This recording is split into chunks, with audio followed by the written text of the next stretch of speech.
Good morning to all, and to all a good morning. Hope everybody had a great May. I had a pretty good May. I turned 20, had a good time, read 6 books, and it's time for me to go ahead and debrief that for you. Let's talk about it because I read some very interesting books this month that I'm excited to share. First, I read The Little Friend by Donna Tartt. This is a book that I literally have heard barely anybody talk about. It is Donna Tartt's 3rd book. People talk about The Secret History a lot, obviously, and they also talk a pretty good amount about The Goldfinch, but this book is like so underrated for some reason. I feel like it's just as good as the other two, to be honest. It definitely is the slowest paced one, but it is still so good, and I loved the themes and the lessons and the story, and I felt like it was really cool. So I don't really know why it is so ignored. I loved it. It follows this girl, 12-year-old girl named Harriet, who decides that this summer she is going to solve the murder of her older brother who died when she was an infant 12 years ago. And if you think, wow, that's a pretty intense task to take on as a 12-year-old, you'd be correct. It definitely goes in a direction that I feel like you're not really expecting, and it ends up being a story about, I don't want to say a loss of innocence, but like growing up and realizing stuff about the world around you. Actually, I wrote a little thing. It says this is a book about the loss of childhood innocence. Her brother's murder can't easily be solved. Well, and then I made a list of stuff that assumptions that she made as a child that were kind of proved to be not as simple as she thought. And because Harriet is a very Harriet's a cute kid. She's very determined. She's very passionate. She's very headstrong. She knows what she wants. Harriet is she's definitely very smart, but she still has a lot of learning to do, I think, about her life and her family. Things get kind of crazy towards the end, like it really picks up, because kind of towards the middle is when I think it was kind of slow paced and I was kind of confused about where it was going. But by the end, I was really surprised by what happens. It wasn't like I was expecting this book to be, but I think I liked it even more than what I was envisioning in my head. So that's really cool. I loved it. Thought it was cool to see like a almost like a girlhood type book. So it takes place in the 1970s. That's something I should have mentioned. This takes place in or maybe this is the 1980s. 70s I think was when the murder was. Regardless, there is a little bit of weird talk about race in this book, and I don't really know how to feel about it. So next, I read a novella, and I don't know if y'all count novellas as 0.5 books or 1 book, but I'm counting it as 1 book. It was Powerful, which it's like a kind of like a in-betweeny between powerless and reckless. Powerful. And it was pretty much what I expected it to be. It's just about Peyton's best friend, Adina, and her love interest. You already know the end pretty much, because if you read Powerless, you pretty much already kind of know what happens. But I liked these characters more than Peyton and Kai. I liked Adina and Mac. I liked them a lot. I thought that they were a cute couple. There wasn't as much, like the dialogue wasn't nearly as bad, in my opinion. Other than that, it felt pretty much the same as Powerless to me. It was just a smaller, simpler, more honestly digestible romance. I liked it, and it was like I said, it was about what I was expecting. Cute. If you liked the first book, if you like Powerless, you should read Powerful. Okay, then I read The Book of Two Ways by Jodi Picoult, and this is the 3rd Jodi Picoult book I've read, but I'm not gonna lie, the reason that I picked this book was because I found Jodi Picoult's TikTok, where she posts a lot, by the way. She just makes videos talking about, well, first of all kinds of stuff, but obviously a lot about her books. And so I went in there and I added some to my TBR, and I chose to read this one. And something that I really like about Miss Jodi's writing style is that you can tell how much research she puts into her writing. Girl knows so much about like ancient Egypt and archaeology and all of this stuff, because our main character named Dawn is it a Egyptologist? Is that the word? I don't know. But she studied ancient Egypt in college. She was going to, I think, Yale, and then she quit to go be with her mother, who was dying of cancer. Regardless, it does kind of like a past present type thing, and it's kind of about making choices in our lives and choosing the paths we're gonna take in our lives. It's really crazy. I really loved it. I did read some reviews where they were complaining about all of the Egypt and like Egypt talk. Some of it I guess gets a little lectury, but I liked it. I don't know. I thought it was interesting. Like, no, it doesn't do a whole lot for the plot, but also you get to learn random stuff about ancient Egypt. That's cool. They even tell you a little bit about like the hieroglyphics and stuff. Like there's like pictures in here, dude. Are you kidding me? Anyway, I thought it was really cool and a really nice story about Dawn and her husband Brian, who she is living as her husband, but then she gets in a near-death experience on a plane crash, and then she's like, the first thing she thinks about is this person who she previously loved, who she left and never went back to, and now she's like, shoot, did I make a wrong decision? It's really, and I don't think that Dawn is a particularly good or perfect character. I think she's definitely realistically flawed, and she makes a lot of, she makes a lot of mistakes and stuff that but I feel like they're very openly and clearly mistakes, and she's very clearly like a real character who's like experiencing real emotions and making real mistakes. What in the world? I thought it was a little sad, a little depressing, a little awkward at times, but also pretty great. This I would recommend for sure. I love Jodi Picoult. Next, I finally got to reading Funny Story by Emily Henry. I just like Emily Henry. I love her little romance rom-com books. I think they're really nice. I like her sense of humor. I like her character writing. There's just so much about it that I like. I kind of want to make a video talking about her and all 5 of her books that I've read and just the things that I like about her and why I think she's a good romance author. So I won't go too much into it, but this is a really fun book because it kind of is like a switcheroo type thing. So there's 2 couples. Petra and Miles are a couple, and then Peter and Daphne. Peter, Petra, and Miles.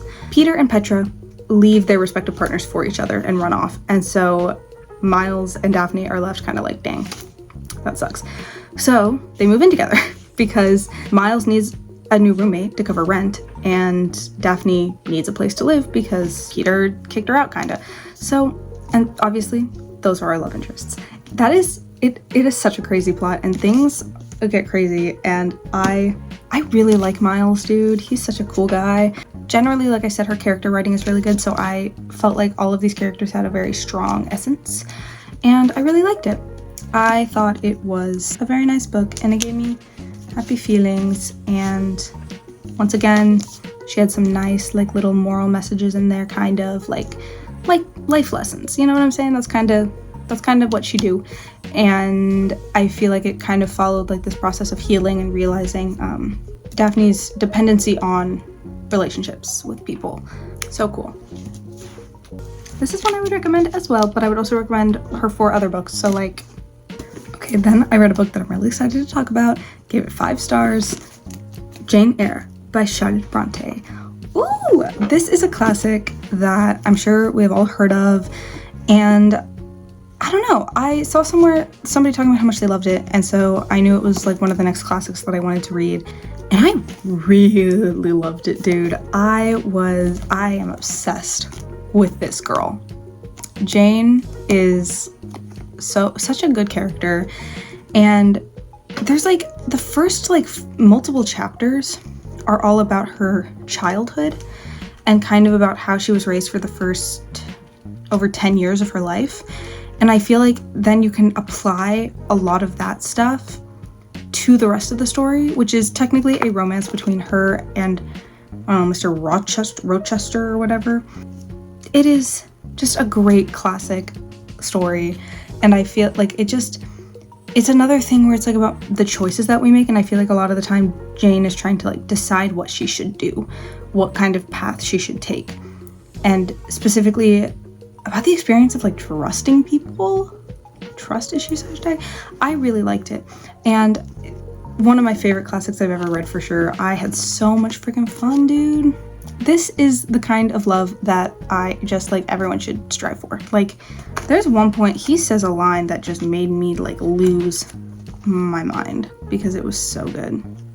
Ladies, this is how he should talk to you, okay? Your mind is my treasure, and if it were broken, it would be my treasure still. If you raved, my arms should confine you and not a straight waistcoat. Your grasp, even in fury, would have charm for me. If you flew at me as wildly as that woman did this morning, I should receive you in an embrace, at least as fond as it would be restrictive.